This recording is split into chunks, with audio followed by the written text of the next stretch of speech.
Ladies and gentlemen, buckle up for a ride through the life of one of Hollywood's most legendary figures, the Duke himself, John Wayne. Born Marion Robert Morrison on May 26, 1907, in Winterset, Iowa, this larger-than-life icon didn't start out as the rugged cowboy we all know. No, his story begins in a small-town America, where his family uprooted to California when he was just a kid, chasing better opportunities amid the dusty ranches of the Golden State. Young Marion, yeah, that's right. Marion grew up tough. His pharmacist father and homemaker mother instilled in him a strong work ethic, but it was football that first put him on the map. He earned a scholarship to the University of Southern California, playing as a tackle for the Trojans. But fate had other plans. A bodysurfing accident in 1926 shattered his collarbone, ending his football dreams and his scholarship. Suddenly, this strapping 6'4" guy was scrambling for work.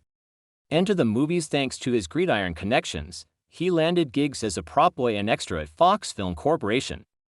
It was there, under the wing of director John Ford, that his star began to rise. Ford saw something in this raw talent and cast him in bit parts, but it wasn't until 1930 that Marion Morrison became John Wayne. The name? Borrowed from Revolutionary War General Mad Anthony Wayne, courtesy of a studio exec who thought Marion wasn't macho enough. Wayne's big break came in 1939 with Stagecoach, Ford's epic western, where he played the Ringo Kita outlaw with a heart of gold. That role catapulted him to stardom. Audiences couldn't get enough of his gravelly voice, steely gaze, and that signature swagger. He wasn't just acting, he was embodying the American frontier spirit. World War detested Wayne's metal off-screen.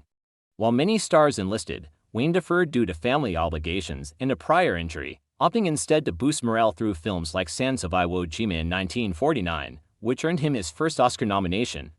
But let's be real, his war hero persona on celluloid sometimes clashed with reality, drawing criticism later on.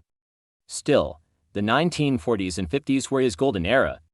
Think Red River in 1948, where he butted heads with Montgomery Clift in a cattle drive saga that showed his dramatic chops. Or The Quiet Man in 1952, a romantic romp in Ireland that won him hearts beyond the saddle. Wayne's westerns defined a genre.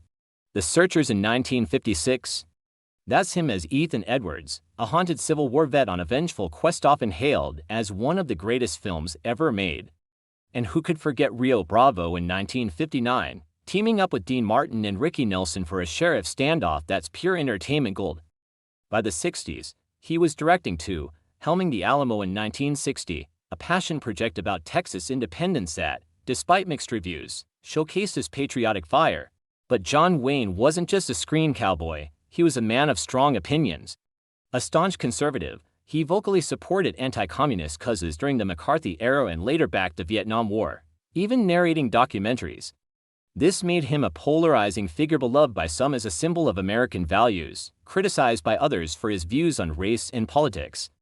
In films like The Green Berets in 1968, which he directed and starred in, he pushed pro-war messages that sparked controversy amid the turbulent times. Personal life. Wayne married 3 times, all 2 Latino women. Esperanza Bor, Josephine Scenes, and Pilar Palitan fathered 7 children. He battled addictions to alcohol and tobacco, which caught up with him.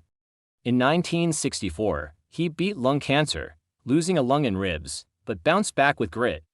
True Grit, that is his 1969 role as Rooster Cogburn, finally snagged him an Oscar for Best Actor. Picture this, a one-eyed, booze-soaked marshal chasing outlaws with a teenage girl, iconic. The 70s saw Wayne slowing down but still delivering hits like The Cowboys in 1970 to end the Shootist in 1976, his final film, where he played a dying gunsling, rarely prophetic. Stomach cancer claimed him on June 11, 1979. At age 72, buried in California, with a simple marker reading "Tomorrow is the most important thing." In life, his legacy endures. John Wayne appeared in over 170 films, grossing billions. Adjusted for today, he wasn't just an actor, he was America personified, rugged, resilient, flawed, from dusty trails to political storms. The Duke rode tall, inspiring generations, so next time you watch a Western, tip your hat to the man who made the myth real. Thanks for joining this journey through his history. Yeehaw!